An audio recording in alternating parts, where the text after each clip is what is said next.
نحمدہ ونصلی علی رسولہ الکریم اما بعد فاعوذ باللہ من الشیطان الرجیم بسم اللہ الرحمن الرحیم۔ روشنی سب کے لیے میرے چینل میں آپ کو خوش آمدید۔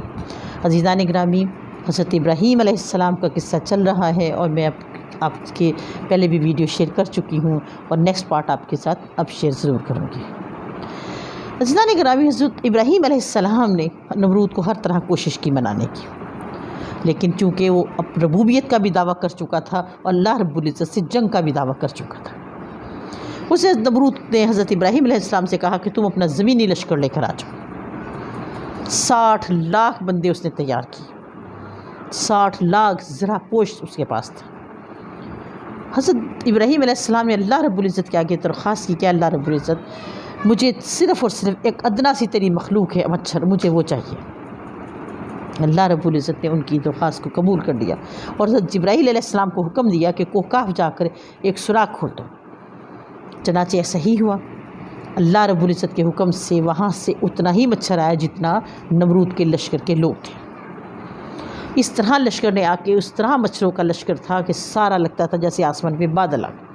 نمرود نے جب دیکھا کہ آسمان پہ ایسا ہو گیا ہے کہ جیسے بادل آ گئے ہیں، لیکن وہ تو مچھر تھے، ادنا سی مخلوق تھی، اس نے اپنے فوجیوں کو کہا کہ علم کرو، اٹھا لو، لڑائی کا نکارہ بچا دو۔ اتنا شور و غل ہوا، ادھر سے مچھروں کا شور و غل ہوا کہ نمرود خود بھی اس میں پریشان ہو گیا۔ ایک ایک مچھر ایک ایک سوار کے سر پہ آ کے بیٹھ گیا۔ عزیزان گرامی، اس مچھر نے اس ہر سوار کے سر میں آ کے جو اس نے ڈنگ مارنے شروع کر دیے، اس ڈنگ سے ان تمام سواروں کے جسم کا کیا، دماغ کا، گوشت مغز، ایک روایت میں آتا ہے کہ ہڈی تک کھا گیا۔ جب ایسا ہوتا تھا تو جو سوار ہوتا تھا وہ زمین پہ گر جاتا تھا۔ نمرود یہ سارا تماشا دیکھ رہا تھا۔ 60 لاکھ جو زرہ پوش تھے مچھروں کی زد میں آ چکے تھے، اور مچھر تو ویسے کے ویسے ہی تھے، ان کو تو کچھ بھی نہیں ہوا تھا، وہ تو اور یہ مغز اور گوشت کھا کے صحت مند ہو گئے تھے۔ جب سارے کے سارے لشکر ختم ہو گئے تو جو نمرود تھا اپنے گھر کی طرف دوڑا، اپنی بابل حرم میں جا کے بیٹھ گیا اور پریشان حال میں دیکھ رہا کہ ایک آدمی بھی نہیں بچا میرے فوج کا۔ ابھی بیٹھا یہ سوچ رہا تھا تو ایک مچھر جو کہ تمام مچھروں کا سردار تھا، وہ آنکھوں سے اندھا تھا، کانا بھی تھا، کچھ بھی نہیں تھا، اس کے جسم کے ہر عضو میں نقص تھا۔ چنانچہ اس نے اللہ رب العزت سے درخواست کی کہ اللہ، میں چاہتا ہوں کہ نمرود میرے ہاتھوں مرے۔ اللہ رب العزت نے اس کی درخواست قبول کر لی۔ چنانچہ وہ مچھر حضرت ابراہیم علیہ السلام کے حکم کے مطابق وہ آ کر اس نمرود کے زانو پہ آ کے بیٹھ گیا، اس کی ٹانگ پہ بیٹھ گیا۔ نمرود نے دیکھا کہ میری ٹانگ پہ ایک مچھر بیٹھا تو اس نے اپنی بیوی کو آواز دی اور کہا کہ دیکھو یہ مخلوق ہے جس نے ہمارے لشکروں کو ختم کیا، یہ اتنا سی مخلوق ہے کہ میرے 60 لاکھ بندوں کو مار دیا۔ اس کی بیوی نے دیکھا تو نمرود نے چاہا کہ میں اس مچھر کو پکڑ کے ماروں۔ جیسے اس نے ہاتھ بڑھایا تو مچھر تھا نمرود کی ناک میں گھس کے دماغ میں چلا گیا اور اس کا دماغ چاٹنے لگا۔ عزیزان گرامی، جو ہی وہ مچھر اس کے دماغ کو چاٹتا اور نمرود کو تکلیف ہوتی، اور اس نے اپنے ایک آدمی کو مقرر کر لیا کہ اس کے سر کے اندر ڈنڈے مارتے رہے۔ جیسے سر کے اوپر ڈنڈا پڑتا تھا وہ سکون میں آتا تھا، مچھر ایک طرف کے لیے سکون میں آ جاتا تھا، نہیں تو ادروائز وہ اس کو مارتا رہتا تھا، اندر ادھر ٹھونگے مارتا، اندر ادھر ڈنگ مارتا رہتا اور اس کا دماغ چاٹتا رہتا تھا۔ نمرود اپنے سر کی تکلیف سے بڑا پریشان۔ 40 روز گزر گئے۔ 40 روز گزرنے کے بعد اللہ رب العزت نے حضرت ابراہیم علیہ السلام کے پاس وحی نازل کی۔ حضرت ابراہیم علیہ السلام وحی لے کر آئے اور فرمایا کہ اللہ رب العزت آپ کو سلام عرض کرتے ہیں اور فرماتے ہیں کہ اے ابراہیم، ایک بار پھر جاؤ نمرود کے پاس، ہو سکتا ہے کہ وہ اللہ رب العزت کو مان لے، ہو سکتا ہے وہ تمہیں نبی مان لے تاکہ اس کا بھلا ہو جائے، کیونکہ میرا اللہ تو چاہتا ہی نہیں ہے کہ انسانوں کے پر عذاب ہو، میرا اللہ تو اپنی مخلوق سے محبت ہی بہت کرتا ہے، میرے اللہ رب العزت تو 70 ماؤں سے زیادہ پیار کرتا ہے۔ چنانچہ حضرت ابراہیم علیہ السلام نمرود کے پاس گئے اور فرمایا کہ اب تو تیرا لشکر ختم ہو چکا ہے، کیا تو اب بھی نہیں اللہ رب العزت کو مانے گا؟ نمرود نے کہا میں کیوں مانوں، کیسے مانوں؟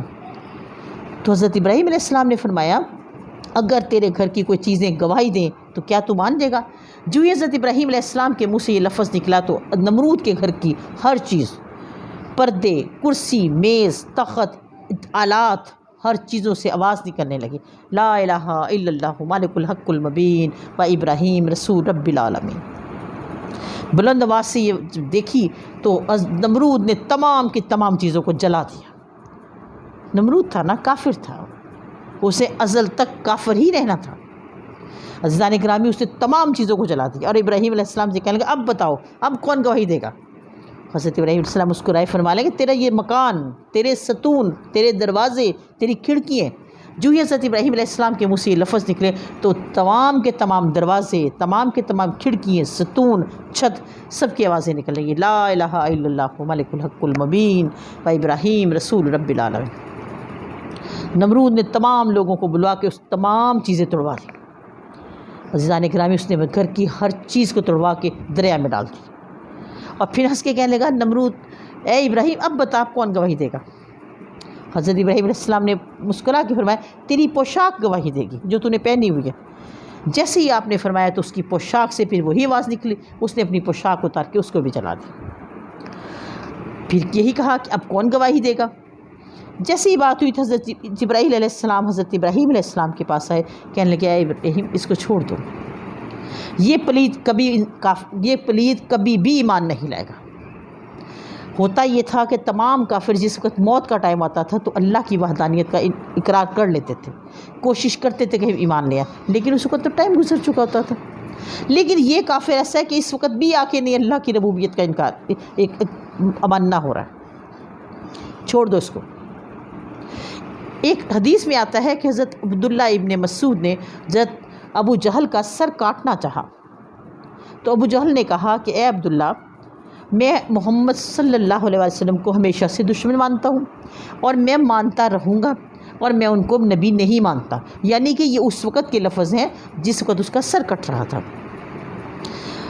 اور اللہ رب العزت فرماتے ہیں کہ جس وقت قیامت برپا ہو جائے گی، حشر کا روز ہوگا اور حضرت بلال حبشی اذان دیں گے اشہد ان لا الہ الا اللہ و اشہد ان محمد رسول اللہ، تو ابو جہل وہاں پہ بھی بولے گا کہ محمد اللہ کے رسول نہیں ہے۔ آپ اندازہ لگائیں کہ پوری دنیا میں ایک نمرود اور ایک ابو جہل، یہ وہ دو لوگ ہیں جو قیامت تک انکار کرتے رہیں گے، یعنی قیامت جب کہ حشر برپا ہو جائے گا اس وقت بھی ابو جہل کے منہ سے یہی لفظ نکلے گا۔ تو اسی طرح نمرود نے کیا۔ حدیث میں آتا ہے کہ یہ ابو جہل اور نمرود قیامت تک یہی لفظ کہیں گے اور ان پہ قیامت تک ایسا ہی شدید عذاب ہوتا رہے گا۔ باقی جتنے بھی دنیا میں کافر گزر چکے ہیں انہوں نے موت کے ٹائم اقرار کر لیتے تھے، جس وقت سر کٹنے لگتا تھا اس وقت کہہ دیتے کہ ہم اے محمد صلی اللہ علیہ وسلم آپ کے خدا پر ایمان لاتے ہیں۔ لیکن دو لوگ، ایک نمرود اور ایک ابو جہل، انہوں نے اس وقت تک بھی نہیں کرنا، اب تو بات ہی ختم ہو چکی ہے۔ حشر میں جب یہ لوگ کہہ دیں گے کہ اللہ کے رسول نہیں ہے یہ، تو اور تو بات ہی ختم ہے۔ عزیزان گرامی، جب یہ بات ہوئی تو حضرت ابراہیم علیہ السلام وہاں سے اٹھ کر آ گئے۔ نمرود کے چونکہ دماغ میں مچھر تھا اور وہ اس کو ایک آدمی مستقل اس کے سر پہ ڈنڈا مارتا رہتا تھا، لگاتار اس کے سر پہ ڈنڈا پڑتا رہتا تھا، اس کو سکون رہتا تھا۔ ایک دن اس آدمی کو بڑا غصہ آیا کیونکہ سارا دن وہ ڈنڈا، ایک دن اس نے اتنی زور سے اس کے سر پہ ڈنڈا مارا کہ نمرود کے سر کے 2 ٹکڑے ہو گئے، اس کا بھیجا باہر نکل آیا۔ جو ہی اس کے سر کے 2 ٹکڑے ہوئے اس میں سے مچھر نکلا اور چلا گیا اور نمرود واصل جہنم ہو گیا۔ عزیزان گرامی، بات یہ ہے کہ انسان اتنا سخت ہو جاتا ہے، کبھی کبھی سوچتی ہوں کہ ایک بنایا تو میرے رب نے ہے نا، لیکن دلوں پہ اتنی مہر لگ جاتی ہے کہ وہ ختم نہیں ہوتے، زنگ آلود ہو جاتی ہے۔ اللہ رب العزت تو اپنی مخلوق سے بہت پیار کرتے ہیں۔ آپ کو میں ایک اور بات بتاتی چلوں، نمرود کی پیدائش کا واقعہ بڑا مزیدار ہے، بڑا عزیز، مجھے سن کے میں بہت پریشان ہوئی، جب میں نے پڑھا تو اور زیادہ میرے دل پہ اثر ہوا۔ ایک بار اللہ رب العزت نے حضرت جبرائیل علیہ السلام سے فرمایا کہ اے جبرائیل، کیا تمہیں جب میں حکم دیتا ہوں کہ انسانوں کی روح کو قبض کرو تو کیا کبھی تمہیں کوئی تکلیف ہوئی ہے؟ کیا تمہیں کبھی محسوس ہوا کہ میں نے کسی کو تمہیں حکم دیا ہو اور تمہارا دل دکھا ہو کہ میں اس کی روح قبض کرنے لگا ہوں؟ حضرت جبرائیل علیہ السلام نے فرمایا بالکل اے رب العالمین، ایک بار ایسا ہوا تو ایک کشتی کسی ملک سے آ رہی تھی، پوری کشتی مسافروں سے بھری ہوئی تھی۔ آپ کا حکم ہوا کہ اس کشتی کو پلٹ دیا جائے۔ جب میں اس کشتی کو پلٹنے کے لیے گیا تو اسی وقت ایک عورت نے ایک بچے کو جنم دیا، لیکن آپ کا حکم تھا، میں نے کشتی پلٹ دی۔ جیسے ہی پلٹی تمام کی تمام کشتی کے لوگ مر گئے، اور وہ جو بچہ جس وقت اسی وقت وہ پیدا ہوا تھا وہ اللہ کے حکم سے، آپ کے حکم سے ایک تختے پہ آ گیا۔ وہ تختہ تیرتا تیرتا تیرتا تیرتا اس کو جزیرے تک لے آیا۔ جزیرے پہ لے جا کے اس تختے نے اس بچے کو پٹک دیا، پھینک دیا۔ اللہ رب العزت نے ہواؤں کو حکم دیا کہ اس کے پاس آ کے ٹھنڈی ٹھنڈی چلو، پھولوں کو حکم دیا کہ اس کے پاس آ کے خوشبودار پھول، بلبلوں کو، پرندوں کو حکم دیا کہ اس کے پاس آ کے چہچہاؤ۔ الغرض اس بچے کے پاس اللہ رب العزت نے ایسی خوبصورتی ماحول بنا دیا کہ وہ بچہ وہاں پہ رہنے لگا۔ ایک بھیڑیا مادہ جس نے کچھ دن پہلے ہی بچے دیے تھے، اس کو حکم ہوا کہ اس بچے کو دودھ پلا۔ سورج کو حکم دیا کہ اس بچے کے اوپر تپش نہ آئے، جس وقت سورج ہو اس وقت بادل آ جائے۔ الغرض اللہ رب العزت نے اس بچے کو اس طریقے سے اس کی پرورش کروائی کہ انسان کی عقل بے بس ہو جاتی ہے۔